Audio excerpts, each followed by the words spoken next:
Hello बच्चों, स्वागत है आप सभी का सेफ्टी किड्स पर। और आज की इस वीडियो में हम लोग कक्षा 4 की जो आपकी हिंदी की बुक है रिमझिम, उसका पाठ 6 पढ़ने वाले हैं, यानी लेसन 6 पढ़ने वाले हैं। यहाँ आपको लिखा हुआ दिखाई दे रहा होगा 6। तो ये पाठ 6 है यानी लेसन 6 है।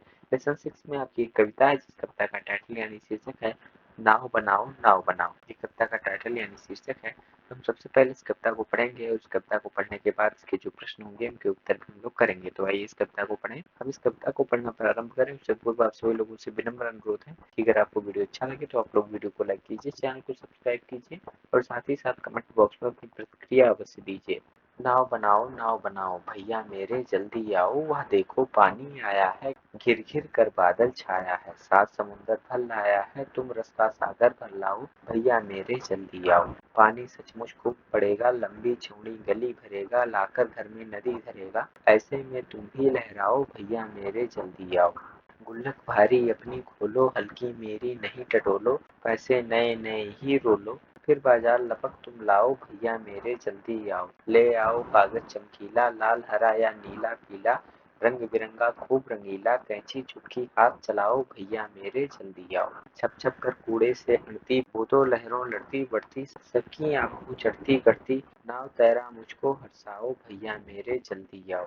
क्या कहें मेरे क्या बस का, क्यों तब फिर यह किसके बस का, खोट सभी है बस आलस का, आलस छोड़ो सब कर पाओ, भैया मेरे जल्दी आओ। तो ये तो थी कविता। इस कविता को लिखा था हरिकृष्ण दास गुप्त जी ने। तो आइए इसके जो प्रश्न हैं, के उत्तर कर लेते हैं। मैं यहाँ लिखा कविता से, क्या कहते मेरे क्या बस का, को भैया ने क्या बहाना किया, क्यों। तो इसका उत्तर लिखिए आप लोग। भैया ने कहा कि नाव बनाना उनके बस का काम नहीं, दरअसल भैया आलस के कारण ऐसा बहाना कर रहे थे।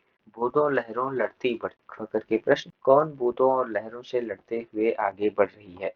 तो इसका उत्तर लिखिए आप लोग। रंग बिरंगे कागजों से बनी नाव बूंदों और लहरों से लड़ते हुए आगे बढ़ रही है। गुल्लक भारी अपनी खोलो, गा करके प्रश्न, किसकी गुल्लक भारी है, किसकी गुल्लक हल्की है। तो इसका उत्तर लिखिए, भैया की गुल्लक भारी है, बच्चे की गुल्लक हल्की है। एक बार फिर से कविता पढ़ो। इस कविता में एक नाव के बनने और पानी में सफर करने की कहानी छिपी है। मान लो तुम ही वह नाव हो, अब अपनी कहानी सबको सुनाओ। शुरुआत हम कर देते हैं। मैं एक नाव हूँ, मैं कागज से बनी हूँ, मुझे एक लड़के ने बनाया है, उसका नाम तो मुझे नहीं पता, पर आगे लिखिए, उसका नाम तो मुझे नहीं पता, पर मुझे देखकर वह बहुत प्रसन्न हो गया, उसने मुझे बहते पानी में तैरा दिया। मैं पानी की लहरों के सहारे आगे बढ़ती जा रही थी और लड़का खुशी से चिल्ला रहा था। उसने मुझे बनाने में रंग बिरंगे चमकीले कागजों का इस्तेमाल किया था। सचमुच में बहुत सुंदर लग रही थी, लेकिन यह क्या, अचानक बारिश तेज हो गई। मैं इतनी भीग गई कि तैरने लायक नहीं रही और कुछ पौधों में फंस गई। लड़का मायूस हो गया। तो ये तो थी कहानी, इसको आप लिख लीजिएगा यहाँ पे। बारिश। तुमने बरसात पर पहले भी कभी कोई कविता या लोकगीत सुना होगा, उसे नीचे दी गई जगह में लिखो। इसके लिए कविता लिख लीजिए आप। नीम की छाह धूप के संग चली पकड़े बाह, नेह उलीछे सागर से अंबर धरती सींचे, गंगा निर्मल बहती अविरल पीती गरल, ढूंढती छाँव चिलचिलाती धूप शीतल छाँव, रवि का स्पर्श रात कुनमुनाई भरी अलस, रश्मि ललाम सूरज का प्रणाम धरा के नाम, नदी कुंवारी डूब मरी बेचारी पाँव थे भारी। तो ये कविता लिख लीजिएगा आप यहाँ। इस कविता को पढ़ते समय तुम्हारे मन में कई चित्र आए होंगे, उनके बारे में बताओ या उनका चित्र बनाओ। कह रहा है कि इस कविता को जब आपने पढ़ा तो आपके मन में बहुत सारे जो है चित्र उभरे होंगे, फोटो उभरे होंगे मन। तो या तो उनके बारे में आप बताइए और या तो उनका चित्र बना दीजिए। आप जो चित्र आपके मन में आए हैं वो चित्र आप बना दीजिए। इसका उत्तर लिख लीजिए आप लोग। इस कविता को पढ़ते समय मेरे मन में जो चित्र आए उनका वर्णन इस प्रकार है। बारिश हो रही है, बच्चे रंग बिरंगे कागजों से नाव बनाने में व्यस्त हैं। जैसे ही कोई बच्चा नाव बना लेता है, दौड़ पड़ता है उसे पानी में छोड़ने के लिए। पानी की लहरों के साथ नाव आगे बढ़ती जाती है और बच्चा ठट्ठाकर हंसता रहता है। अगर आप उत्तर लिखना चाहते हो तो ये उत्तर लिख लीजिए, नहीं अगर आप चित्र बनाना चाहते हैं तो आप अपनी कल्पना अनुसार यहाँ पे फोटो बना लीजिए। सचमुच, पानी सचमुच खूब पड़ेगा।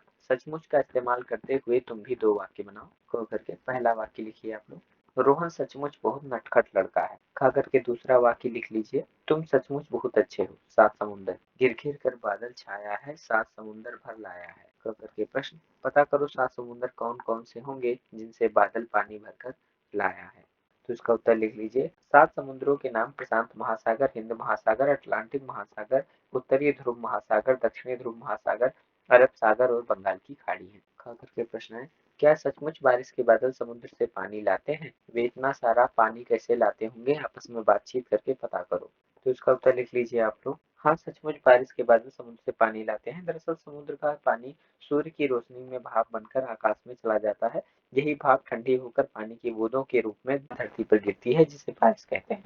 तरह तरह की नावें। तुम कागज से कितनी तरह की नाव बना सकते हो, बनाकर कक्षा में दिखाओ। उनमें से किसी एक के बारे में लिखकर बताओ कि तुमने वह कैसे बनाई। इसको जो है आप खुद कर लीजिए, कागज की नाव बनाइए और कक्षा में दिखाइए, और दिखाने के बाद जो है उसके बारे में बताइए कि उसको आपने कैसे बनाई। उसको आपने कैसे बनाई यहाँ पर लिख भी लीजिए। आई बरसात का करके प्रश्न है। बरसात के दिनों में अक्सर घरों के दरवाजे और खिड़कियों से पानी की बौछार आ जाती है। कभी कभी छत से पानी टपकता है, सीलन भी आ जाती है।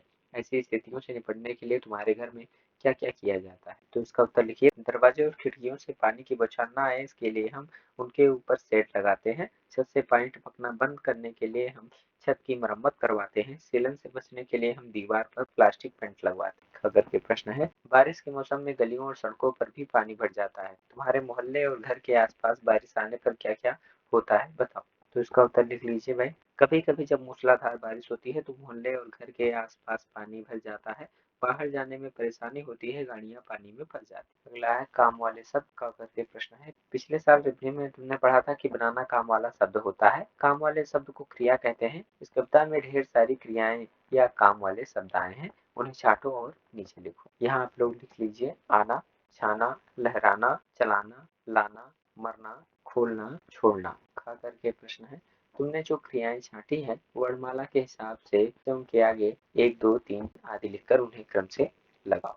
तो इसको ऐसे लिख लीजिएगा। 1 नंबर आना, 2 नंबर खोलना, 3 नंबर चलाना, 4 नंबर छाना, 5 नंबर छोड़ना, 6 नंबर भरना और 7 नंबर लहराना, 8 नंबर लाना। तो इस तरह से हम लोगों ने कक्षा 4 की जो आपकी हिंदी की बुक थी रिमझिम, उसका पाठ 6 पढ़ा। पाठ 6 में आपकी एक कविता थी, जिस कविता का टाइटल यानी शीर्षक था नाव बनाओ नाव बनाओ, जिसे हम लोगों ने पढ़ा। उसके जो प्रश्न थे उसके उत्तर भी हम लोगों ने किए। अगर आपको वीडियो अच्छा लगा तो आप लोग वीडियो को लाइक कीजिए, चैनल को सब्सक्राइब कीजिए। आप सभी लोगों का बहुत बहुत धन्यवाद। योग आभार।